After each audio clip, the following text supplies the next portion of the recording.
いやあ、CINL バーチャルアメリカ合衆国国民のみんな、今回一日バーチャルアメリカ合衆国大統領に就任した日系人の花札メッサノだよ。ありがとう、ありがとう。フェイクニュースメディアは決して報道しないだろうが、私はテクノロジーに誰よりも詳しい。本当に誰よりもだ。シリコンバレーの連中よりも私の方がよくわかってるかもね。今日私が光造形 3D プリンターを使って何を作るか教えてあげるよ。それはね、アメリカ海軍の歴史を永遠に変える究極のプロジェクト。ゴールデンフリート計画の中心となる艦。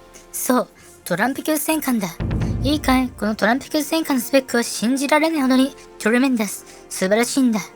排水量は35,000トン以上、全長は260メートルを超える。今海軍が使っている RA バー級駆逐艦の3倍の大きさがある。搭載する兵器も過去のどんな艦とも違う。まずは艦首に搭載されているレールガンだ。さらに128セルの水上発射ミサイル VLS も搭載しているぞ。極超音速ミサイルも運用可能だ。さらにドローンを焼き払う高出力レーザーも搭載している。どこから撃ってんねん。これだからいいえってやつはよ。Thank you very much。 意外と武装も普通じゃねだって。まあそれはね、そういう風に思うと思いますしね。なんでこういう話し方なんだ今日はっていうね、そういう指摘もあるかと思いますけどね。まあ今回はこういう感じでね、動画を進めていきますんで、はい。そこはちょっとね、コメントでも空気を読んでください。はい。それはともかくとして、人類史に名を刻んだバトルシップをアメリカが再び作ってやるのさ。当然私はすでに建造を命令している。しかし、軍事委員会やペンタゴンの官僚どもはどう言ったと思う？大統領、レールガンの開発が完了する2028年までお待ちくださいだと？信じられるか？奴らが書類にサインするペンを探している間に、チャイナは空母を何隻も海に浮かべてしまうだろう。そこでだ、私はこのバーチャルマール・アラーゴの部屋で最初の一隻を完成させて、ペンタゴンの連中のデスクに叩きつけてやる。彼らが目を丸くして驚く感が今から楽しみだよ。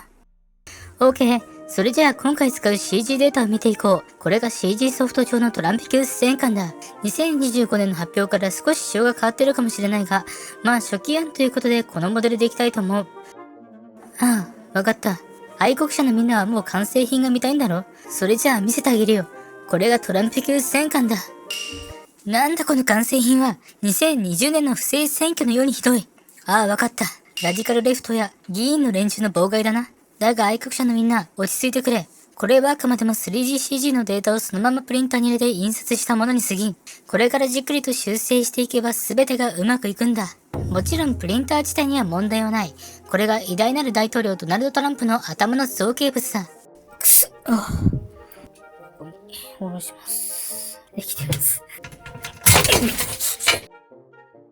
できました。ということで、こちらですね、トランプ大統領選挙終わりましたんで、サボット剤を取り外していきまして、トレンダス。素晴らしいね。世界が羨む髪型とハンサムな輪郭、そして天才の脳みそが詰まったドナルド・トランプの頭部のデータの価格は 3.5 ドルだったよ。安い安い。ここからが本番だ。トランプ級戦艦のデータは何回いろいろ頑張って作ったから、あとはデータを 3D プリンター用に最適化する工程が必要なんだ。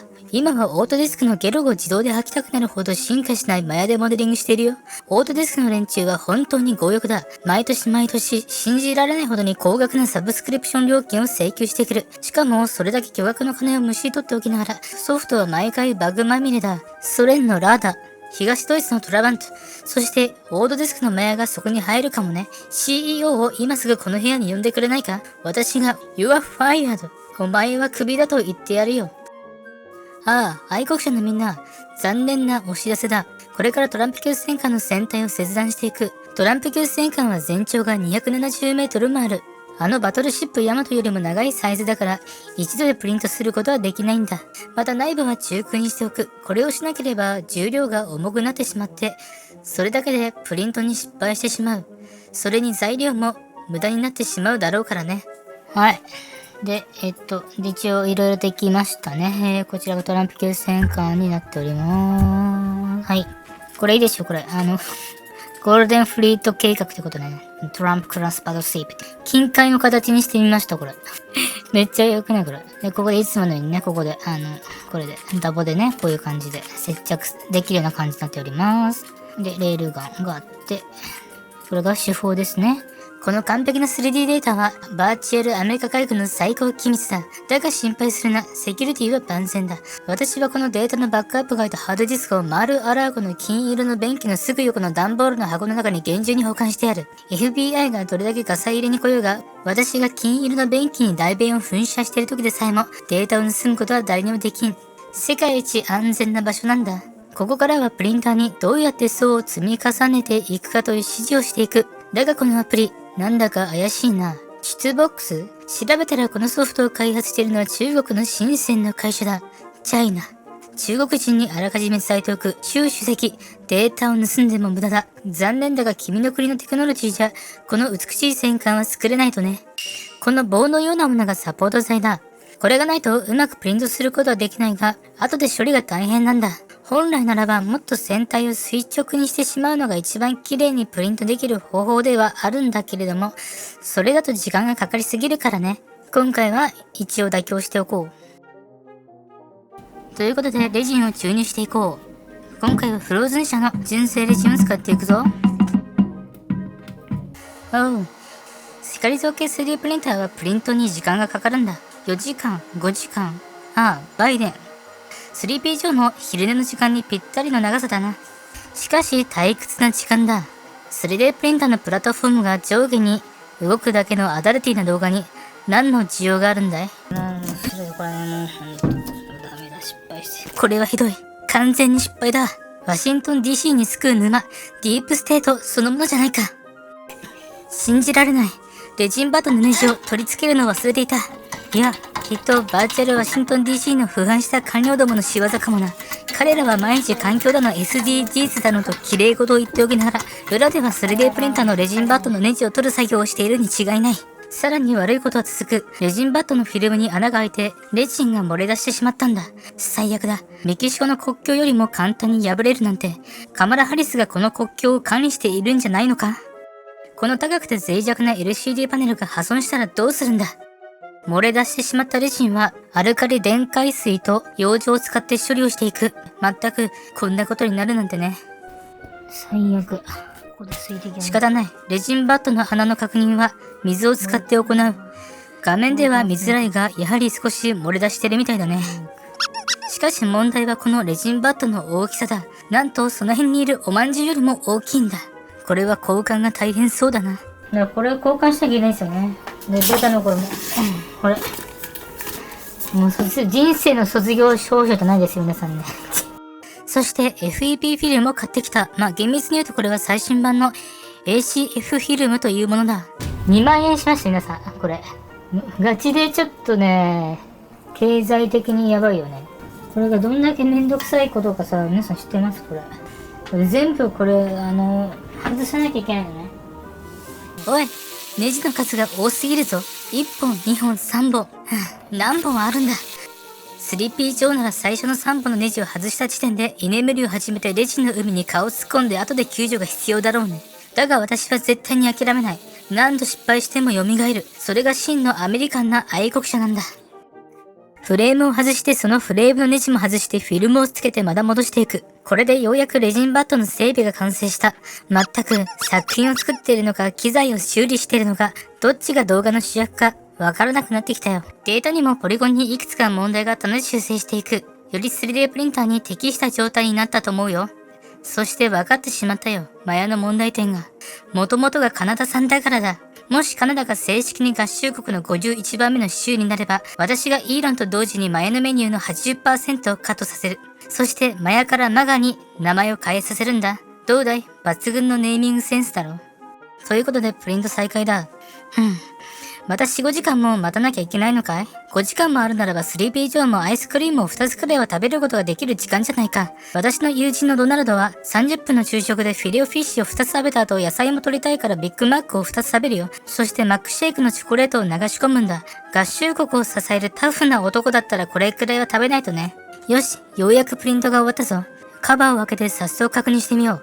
見たところ特に問題なくプリントできてるように見えますな。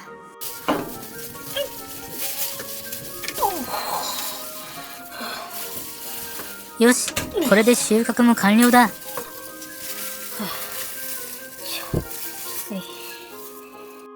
次に戦場だ。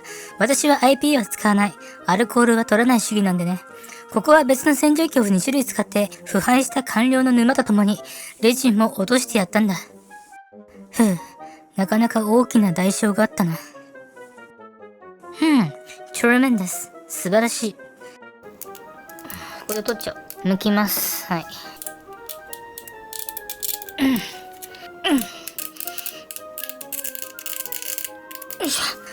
これは私の出産シーンではないんで安心してくれ。あくまでもサポート剤を取ってるに過ぎん。二次硬化やっていきます。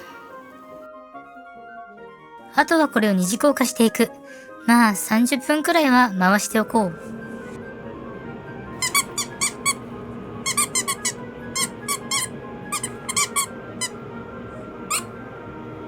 完成した船体は瞬間接着剤で接着していくぞ。断面の隙間については光効果パテを使って埋めていったぞ。くそ、船体に亀裂が生じた。ラディカルレフトの連中の犯行に違いない。社会の分断を生むのはいつも彼らの所業なんだ。頑張って直したぞ。次は塗装しておこう。最近何か塗料の溶剤が高いんだが、なぜだろうな。不思議な現象が起こるものだ。塗装はさして変わったことはしていないよ。マスキングテープとエアブラシを主に使っていく。その後はウェザリングやエナメル塗料で調整を行うといういつものやり方だ。それにしても作業に熱が入ると部屋が熱くなるね。少しエアコンの温度を下げてみるか。エアコンといえばだが、ブリュッセル。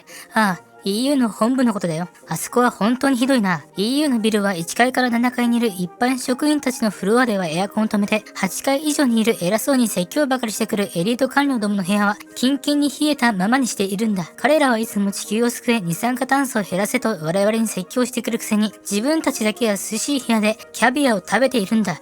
恥を知れと言いたいね。彼らはそのうち自家用のジェット機に乗ってエアコンが効いた巨大な会議室に集まる。そしてこう言うんだ。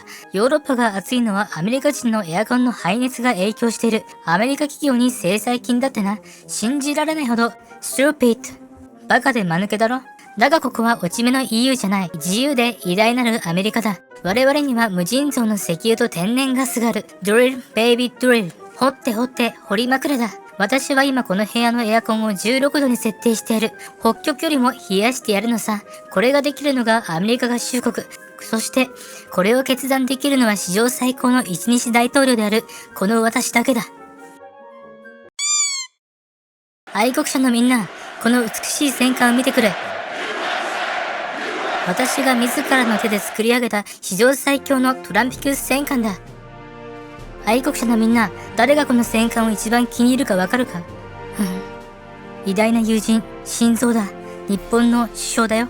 日本とは過去に不幸な歴史があったが、もし私と心臓が当時の指導者だったら、若者の血を流さずに最高のディールを結んでいただろうね。そして心臓ならばトランピクス戦艦を何隻かは買ってくれたことだろう。心臓。そして私はこの偉大な力を独り占めするつもりなんてない。2025年7月4日、私の友人のドナルドは一つの大きくて美しい法案にサインした。これで君たちの残業代は年間最大12,500ドルまで完全に非課税になったんだ。働いて稼いで豊かな生活を手に入れる。これこそがまさにアメリカンドリームだ。そこでだ、君たちの手元には今たっぷりと現金が残っているはずだ。その素晴らしい資金の使い道として今日は特別なオファーを用意した。このトランピクス戦艦の完璧な 3DCG のデータをなんとたったの10ドルで販売する。ブースだともっと安いよ。10ドルなんてフェイクニュースメディアが売っているくだらない新聞の1週間分よりも安いだろ。このデータをダウンロードして君たちの家にある 3D プリンターにぶち込めば誰でも自分のデスクの上でゴールデンフリートを作ることができるんだ。ワシントンの役人どもが数年かけて作れないものを君たちの家でたった数時間で量産してやろうじゃないか。リンクは下の概要欄にあるぞ。トランピクス戦艦は全てが素晴らしい。